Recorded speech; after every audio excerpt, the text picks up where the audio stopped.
Hello friends, आप सभी का के आयुर्वेदा क्लासेस में स्वागत है। और आज मैं आपको रचना शारीर का पेपर सेकंड का इंद्री शारीर का पार्ट 1 पढ़ाऊँगा मैं, ठीक है। तो इंद्री शारीर के पार्ट 1 में हम कुछ पोर्शन कवर करेंगे, कुछ पोर्शन पार्ट 2 में कवर करेंगे। क्लियर? तो आइए इंद्री शारीर चैप्टर स्टार्ट करते हैं। इंद्री शारीर देखिए, संपूर्ण शरीर के लिए विषयों का ग्रहण एवं परित्याग इंद्रियों के द्वारा ही होता है। इंद्रियां हमारे शरीर में होती हैं, ठीक है। तो पहले क्या समझेंगे इसको, फिर आगे इंद्रियों को हम देखेंगे क्या करना है। तो इंद्रियों को क्या बोला गया है कि संपूर्ण शरीर के लिए विषयों का ग्रहण, ये लाइन थोड़ा सा ध्यान दीजिएगा।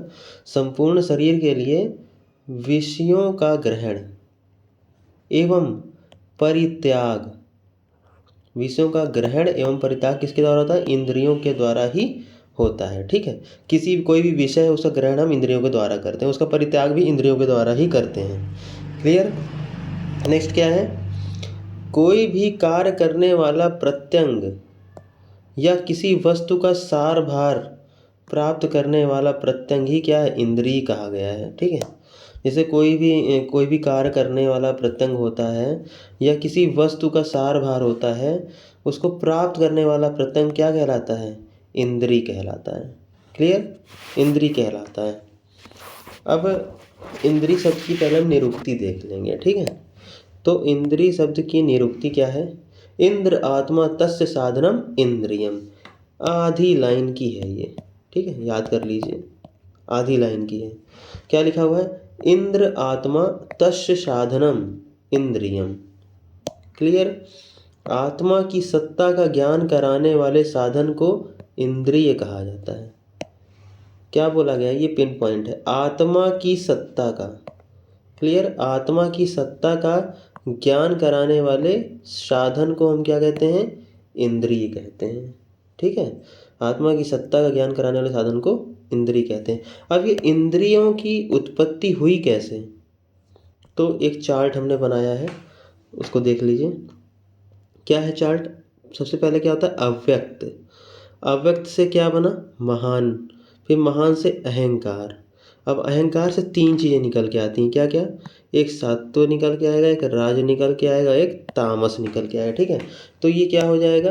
पहले क्या करेंगे? अव्यक्त होगा, फिर महान बनेगा, फिर अहंकार। अहंकार से 3 चीज़ें, सत्व, रज और तम, यानी कि सात्विक, राजस और तामस, ठीक है। सात्विक हम लोग और क्या कहते हैं? वैकारिक भी कहते हैं, ठीक है।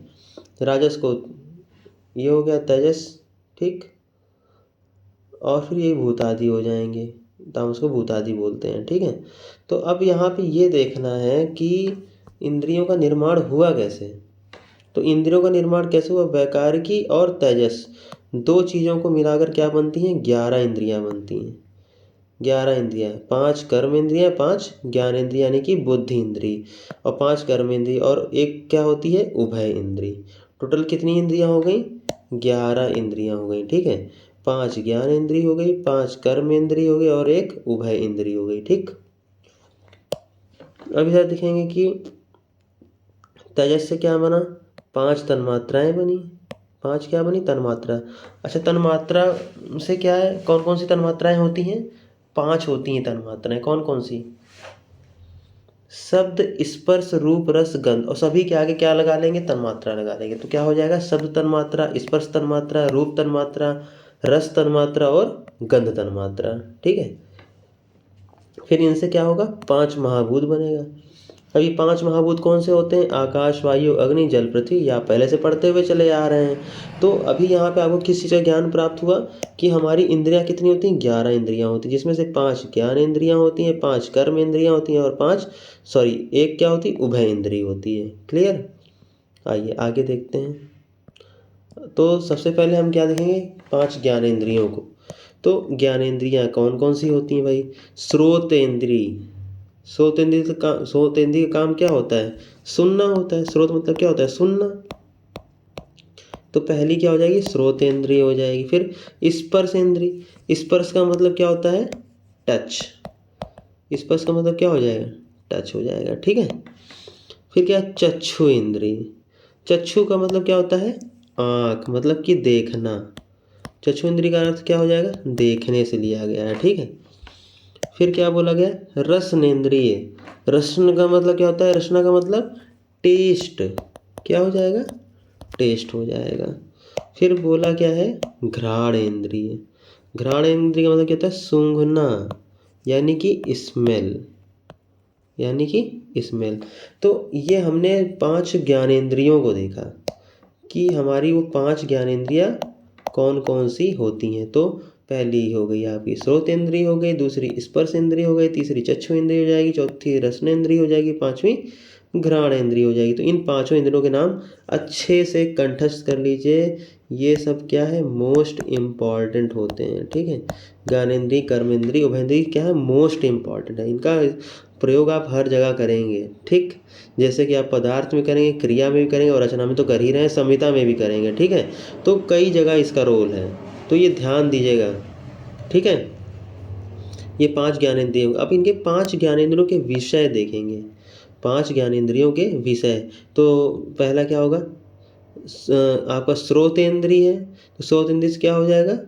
शब्द। शब्द निकल रहा है तो शब्द क्या होता है? सुनना। क्या हो जाएगा? सुनना। फिर दूसरी क्या हो जाएगी? स्पर्श इंद्रिय। शब्द, स्पर्श, तीसरी रूप, चौथी रस, पांचवी गंध हो जाएगी, ठीक है। तो स्पर्श में क्या आ जाएगा? स्पर्श को जानना यानी टच को जानना, ठीक है। तो पहली क्या हो गई? शब्द। शब्द में क्या हो जाएगा? शब्द को सुनना। स्पर्श में क्या हो जाएगा? स्पर्श को जानना यानी टच को फील करना। फिर क्या है? रूप। रूप का मतलब होता है देखना, ठीक है। रूप का मतलब क्या होगा? देखना हो जाएगा। नेक्स्ट क्या है? रस यानी कि रसों का ज्ञान। षड्रस होते हैं तो उन रसों का ज्ञान प्राप्त करना। नेक्स्ट क्या है? गंध। गंध का अर्थ क्या होता है? गंध का ज्ञान, ठीक है। समझ गए आप? गंध का ज्ञान जहाँ से प्राप्त हो उसे हम क्या कह देंगे? गंध मतलब क्या होता है? स्मेल। स्मेल का ज्ञान जहाँ से प्राप्त हो तो वो गंध हो जाएगा, ठीक है। यानी कि घ्राणेन्द्रिय के अंतर्गत आएगा। तो अभी हमने क्या पढ़ा? 5 ज्ञानेंद्रियाँ पढ़नी है, ठीक है। अब हम पढ़ेंगे 5 कर्मेंद्रियों के बारे में जो कर्म करती हैं। तो 5 कर्म इंद्रियाँ होती हैं, ठीक है। कितनी होती हैं? 5 होती हैं। अब देखते हैं इसको। वाक, पाणि, पाद, पायु, उपस्थ। क्या बोला है? वाक। वाक का अर्थ क्या होता है? वाक का अर्थ क्या होता है भाई? बोलना। वाक का अर्थ क्या हो जाएगा? बोलना, ठीक है। और पाणी का अर्थ क्या होगा? हाथ। पाद मीन्स क्या होता है? पैर, ठीक है। पायु क्या होगा? जननेंद्रिय। और उपस्थ हो जाएगा, ठीक। गुड। तो वही बताया गया है यहाँ पे। वाक, पाणी, पाद, पायु, उपस्थ। इसको याद कर लीजिए। मैंने इसका हिंदी भी लिख दिया यहाँ पे। क्या हो जाएगा? हस्त, पाद, मुख, गुद और जननेंद्रिय। तो वाक का हम लोग कहाँ से करते हैं? वाक मुख से होता है। पाणी क्या हो जाएगा? आपका हस्त हो जाएगा यानी हस्त। पाद क्या हो जाएगा? आपका पैर हो जाएगा। पायु हो जाएगा आपका जननेंद्रिय और गुद क्या हो जाएगा? उपस्थ हो जाएगा, ठीक है। तो इतना समझ में आया। अब हम कर्मेंद्रिय का विषय देखते हैं। क्या होगा? वचन मीन्स बोलना। आदान मीन्स ग्रहण करना। विहरण मीन्स चलना। विसर्ग मीन्स मल विसर्जन। आनंद मीन्स क्या हो जाएगा? मूत्र शुक्र का विसर्जन। आनंद कहाँ से प्राप्त होगा? मूत्र शुक्र के विसर्जन से। फिर से देखेंगे। वचन क्या हो जाएगा? बोलना हो जाएगा। आदान मतलब क्या होगा? ग्रहण करना हो जाएगा। विहरण मतलब चलना हो जाएगा। विसर्ग का क्या करेंगे? मल विसर्जन करेंगे। आनंद मूत्र और शुक्र विसर्जन से, ठीक। आनंद कहाँ से आएगा? मूत्र और शुक्र विसर्जन से। अब हमने 5 ज्ञानेंद्रियाँ पढ़नी, 5 कर्म इंद्रियाँ पढ़नी। अब हम क्या पढ़ेंगे? एक उभय इंद्रिय। उभय इंद्रिय कितनी होती है भाई? एक होती है, ठीक है। तो हम पढ़ेंगे एक उभय इंद्रिय यानी कि मन होती है उभय इंद्रिय। अब देखेंगे हम मन का विषय क्या होता है। मन का विषय क्या होता है? तो ज्ञानेंद्रियों द्वारा प्राप्त संवेदना के अनुकूल, ठीक है। तो क्या बोला है? ज्ञान इंद्रियों के द्वारा प्राप्त संवेदना के अनुकूल। किसके अनुकूल? संवेदना के अनुकूल वह मन कर्मेंद्रियों से क्रिया कराता है, ठीक है। क्या बोल रहा है? वह मन जो है वो क्या करता है? कर्मेंद्रियों से क्रिया यानी कि कार्य, ठीक है, क्रिया करवाता है। मन क्या करता है? कर्मेंद्रियों से कार्य करवाता है, ठीक है। तो इस प्रकार 10 इंद्रियों पर निरंतर रखता है। ये क्या करता है, इसी प्रकार मन जो होता है वो 10 इंद्रियों पर क्या करता है, नियंत्रण रखता है। ये लाइन याद करिएगा, 10 इंद्रियों पर नियंत्रण कौन रखता है, मन रखता है। नेक्स्ट क्या है, मन का मूल स्थान क्या है, हृदय है। रट्टा मार लीजिए, मन का मूल स्थान क्या हो जाएगा, हृदय। इम्पॉर्टेंट, ठीक है। फिर क्या है नेक्स्ट, मन के कार्य करने का स्थान सिर। मन का कार्य करने का स्थान कहाँ होता है, सिर में होता है, ठीक। मन का संचार करने का स्थान कहाँ है, सर्व शरीर। मन कहाँ संचार करता है, सारे शरीर में, संपूर्ण शरीर में संचार करता है। क्लियर। अभी एक चीज आई है पंचक। ये भी क्या है, मोस्ट इम्पॉर्टेंट चार्ट है, इसको अच्छे से कंठस्थ कर लीजिए आप। तो क्या है ये, पंचक का चार्ट है। तो पंचम क्या आ जाएगा, पंच इंद्रियाँ आएंगी, पंच इंद्रिय द्रव्य आ जाएंगे, पंच इंद्रिय अधिष्ठान आ जाएगा, पंच इंद्रिय अर्थ आ जाएगा, पंच इंद्रिय बुद्धि आ जाएगी। ये 5 चीज़ें आएंगी, ठीक है। एक बार फिर से देखेंगे हम लोग, पंच इंद्रियाँ हो जाएंगी, पंच इंद्रिय के द्रव्य हो जाएंगे, पंच इंद्रिय के अधिष्ठान यानी कहाँ रहता है, पंच इंद्रिय का अर्थ क्या होता है, पंच इंद्रिय की बुद्धि, ठीक है। ये 5 चीज़ों को हम पढ़ेंगे और रट्टा मारेंगे इसको, ठीक है। क्या हुआ है। अच्छा, मैं ये कहूँगा कि आप जो मैं पढ़ा रहा हूँ इसकी नोट्स बनाते हुए चलिएगा, ठीक है। इसके बाहर से कुछ नहीं आने वाला, सब यहीं से आएगा, ठीक। और अभी एग्ज़ाम होगा, एग्ज़ाम के बाद आप मिला सकते हैं, बाहर से कुछ नहीं आने वाला, तो इसको आप रट्टा मारिए और नोट्स बनाते हुए चलिए। आइए देखते हैं पंच इंद्री कौन कौन सी है भाई। तो पंच इंद्री क्या हो जाएंगी, श्रोत्र स्पर्शन चक्षु रसना और घ्राण। रट्टा मारिए, श्रोत स्पर्शन चक्षु रसना घ्राण, श्रोत्र स्पर्शन चक्षु रसना घ्राण। तो फिर क्या नेक्स्ट, क्या पंच इंद्रिय द्रव्य कौन कौन से हैं भाई, द्रव्य में आकाश वायु अग्नि जल पृथ्वी, ये क्या हो जाएंगे, पंच इंद्रिय द्रव्य हो जाएंगे, आकाश वायु अग्नि जल पृथ्वी। नेक्स्ट क्या है, पंच इंद्रिय अधिष्ठान। ये जो 5 इंद्रियां हैं इनका अधिष्ठान कहाँ, ये रहते कहाँ पे हैं, तो कहाँ रहते हैं, कर्णों यानी कान में, त्वक यानी कि त्वचा में, अक्षिणी यानी आँख में, जीवा मतलब जीव, नासिका मतलब नाक में यानी कि घ्राण।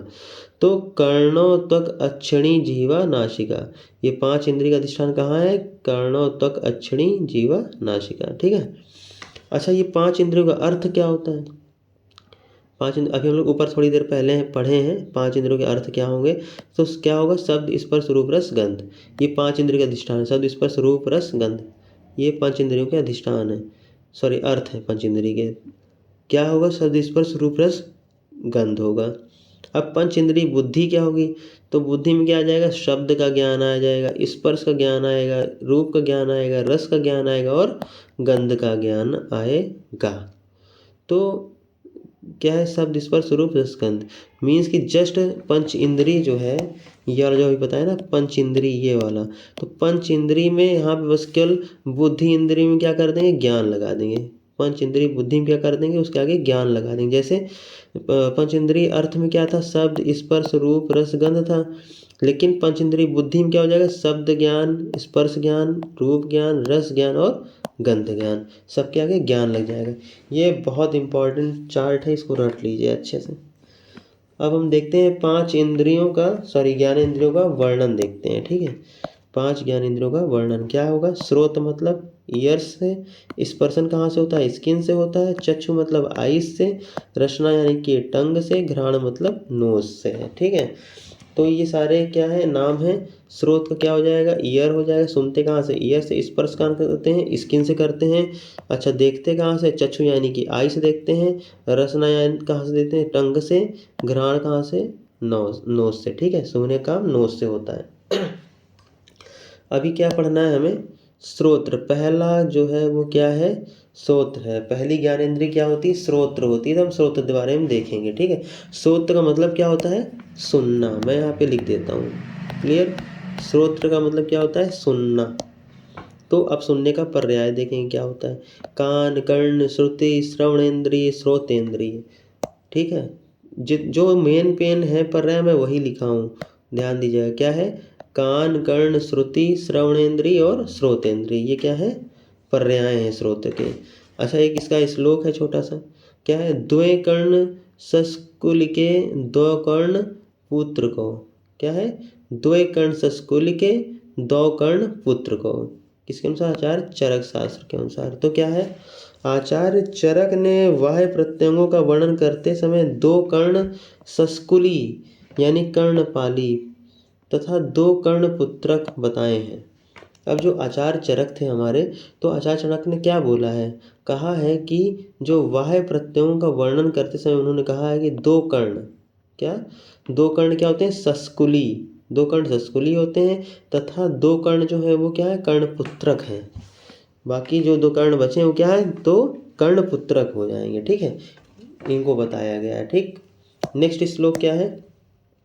श्रोत त्वक चक्षु जिह्वा घ्राण पंच बुद्धि इंद्रियाणी। वही जो हमने पंच पंचक पढ़ा था उसी का डिटेल इधर दे दिया, थोड़ा थोड़ा एक दो पॉइंट दिया है। क्या? श्रोत्र त्वक चक्षु जिह्वा घ्राण पंच बुद्धि इंद्रियाणी। किसके अनुसार? आचार्य सुश्रुत के अनुसार। क्या है? इंद्रियों का वर्णन करते समय पंच ज्ञानेंद्रियों में श्रोत्र को भी एक ज्ञान मानना चाहिए। क्या बोल रहा है? इंद्रियों का वर्णन करते समय पंच ज्ञानेंद्रियों में श्रोत्र को भी ज्ञानेंद्रियां माना गया है। ठीक है, नेक्स्ट क्या है श्लोक? घ्राण कर्ण ग्रीवा अच्छी कोशेषु तरुणानी। घ्राण कर्ण ग्रीवा अच्छी कोशेषु तरुणानी। ठीक है, तो ये अस्थि चैप्टर में भी आएगा ये श्लोक। तो इसका अर्थ क्या है? आचार्य सुश्रुत ने अस्थियों के प्रकारों को बताते हुए नासा कर्ण ग्रीवा एवं अच्छी कोटर में तरुण अस्थियां होती हैं ऐसा कहा गया है।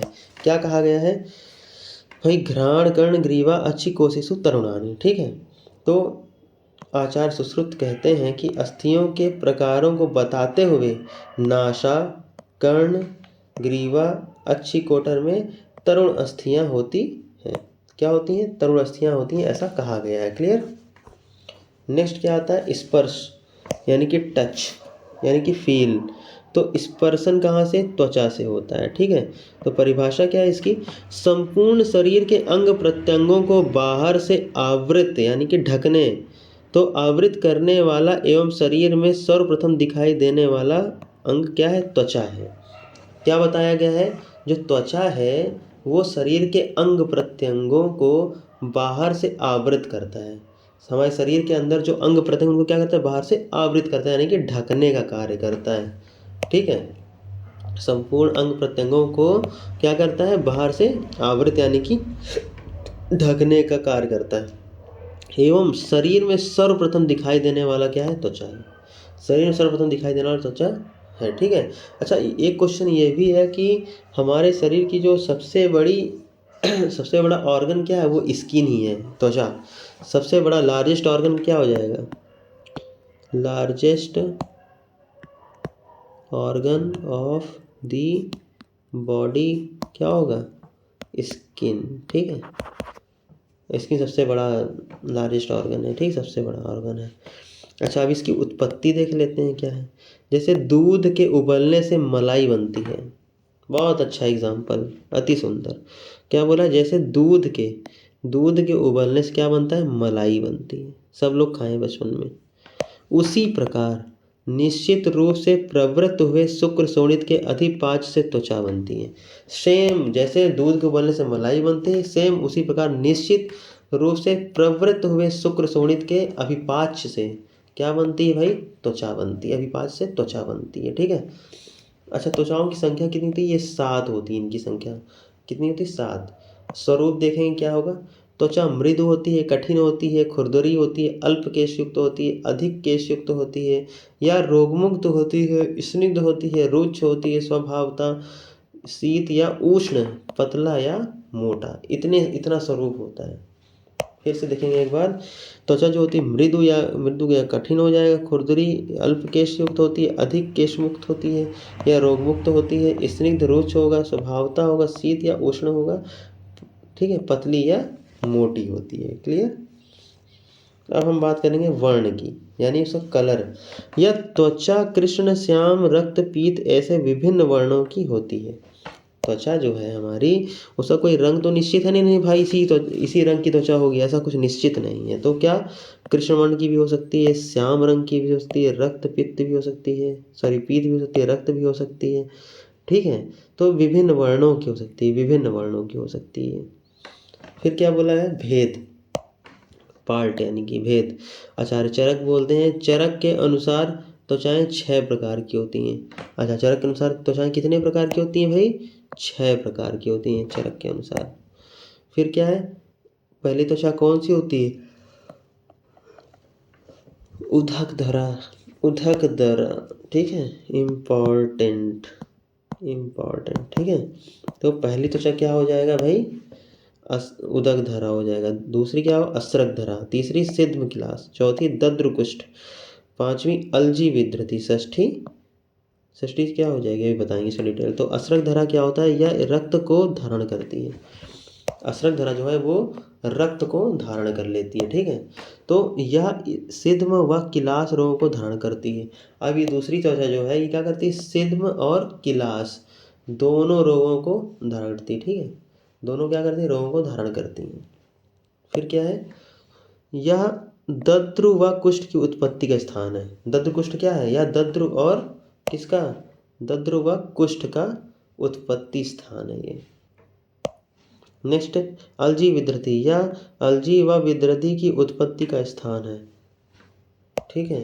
अलजी विधृति जो है ये अलजी व विधृति की उत्पत्ति का स्थान है। नेक्स्ट है षष्ठी त्वचा, छठवीं त्वचा की बात करते हैं। इसके कटने यानी काटने या कटने से अंधकार छा जाता है। छठवां क्या हो जाएगा भाई? इसके काटने या कटने से शरीर के आगे क्या हो जाएगा? अंधकार छा जाता है। तो आचार्य सुश्रुत के अनुसार त्वचाएं 7 प्रकार की होती हैं, ठीक है। तो अभी तो हमने किसका पढ़ा था? आचार्य चरक का पढ़ा था। अभी हम क्या पढ़ेंगे? आचार्य सुश्रुत के अनुसार। तो आचार्य सुश्रुत के अनुसार कितनी त्वचाएं होती हैं भाई? 6 त्वचा होती हैं, सॉरी 7 त्वचा होती हैं, ठीक है। आचार्य सुश्रुत के अनुसार 7 त्वचाएं होती हैं। कौन कौन सी होती हैं? अवभाषणी होती है, ठीक है, अवभाषणी। लोहिता होती है, श्वेता होती है, ठीक है, ताम्रा होती है, ठीक है, वेदनी होती है, रोहिणी होती है, मांसधरा होती है। तो चौथी ताम्रा हो जाएगी, पांचवी वेदनी हो जाएगी, छठवीं रोहिणी हो जाएगी, सातवीं मांसधरा हो जाएगी। तो आइए इसका डिटेल देखते हैं। अवभाषणी क्या होती है? अवभाषणी त्वचा आचार्य सुश्रुत के अनुसार क्या होता है? तो प्रथम अवभाषणी होती है, प्रथम अवभाषणी नामक त्वचा है, ठीक है। सॉरी, पहली त्वचा क्या हो जाएगी? अवभाषणी त्वचा, जो सभी वर्णों को प्रकट करती है और 5 प्रकार की छाया को प्रकाशित करती है, ठीक है। जो क्या करती है? सभी वर्णों को प्रकट करती है और 5 प्रकार की छाया को प्रकाशित करती है। वह व्रीहि के 18वें भाग के समान मोटी होती है, ठीक है। व्रीहि मतलब होता है चावल। तो यहाँ पे ध्यान देंगे, पहली त्वचा क्या बोला? अवभाषणी बोला। पहली त्वचा अवभाषणी बोला, जो सभी वर्णों को क्या करती है? प्रकट करती है, 5 प्रकार की छाया को प्रकाशित करती है। वह व्रीहि के 18वें भाग के समान होती है। किसके समान होती है? 18वें भाग के समान होती है। ये रट्टा मार लीजिए, ये व्रीहि के 1/18, ठीक है। अच्छा, लोहिता क्या होता है भाई? लोहिता जो है वो द्वितीय त्वचा का नाम लोहिता है। शरीर में द्वितीय त्वचा जो होती है उसका नाम क्या होता है भाई? लोहिता होता है, द्वितीय त्वचा का, ठीक है। वह व्रीहि के 16वें भाग के बराबर मोटी होती है। वह क्या होती है? व्रीहि के 16वें भाग के बराबर मोटी है। कितने में? 16वें भाग के बराबर। इसको रट्टा मार लीजिए, ठीक है, 16वें भाग के बराबर। नेक्स्ट देखेंगे, इसमें कौन कौन से रोग होते हैं? इसमें तिलकालक होता है, नक्षव्यंग आदि रोग उत्पन्न होते हैं, ठीक है, नक्षव्यंग। अच्छा, इसके पहले अवभाषणी के कौन कौन से रोग होते हैं? इसमें सिद्ध पंचमकंटक आदि रोग होते हैं। तो ये तो हमने अवभाषणी पढ़ा था। अब लोहिता के देख लेंगे, इसमें कौन कौन सा रोग होता है। तो इसमें तिलकालक होता है, नक्ष और व्यंग होता है, ठीक है। तिलकालक हो गया, नक्ष हो गया और व्यंग आदि रोग होते हैं। अगली त्वचा क्या होती है? श्वेता। अगली त्वचा क्या हो जाएगी? श्वेता। अच्छा, इसका कितना है? 1/12। तो अब इसका डिटेल देखते हैं। तृतीय त्वचा का नाम श्वेता है। तृतीय त्वचा का नाम क्या है? श्वेता है। वह व्रीहि के 12वें भाग के बराबर होती है। तो जो श्वेता है वो क्या होती है? व्रीहि के 12वें भाग के बराबर मोटी होती है, ठीक है, मोटी होती है। उसमें चर्मदल, अजगल्लिका, मशक आदि रोग उत्पन्न होते हैं, ठीक है। फिर से एक बार देखेंगे कि उसमें चर्मदल, अजगल्लिका, मशक आदि रोग जो है वो उत्पन्न होते हैं, ठीक। आइए नेक्स्ट त्वचा क्या है, ताम्रा। तो अभी हम क्या बात करें, ताम्रा की। ताम्रा का क्या है, 1/8 भाग। तो देखेंगे चतुर्थ त्वचा ताम्रा नाम की है, वह व्रीहि के 8वें भाग के बराबर होती।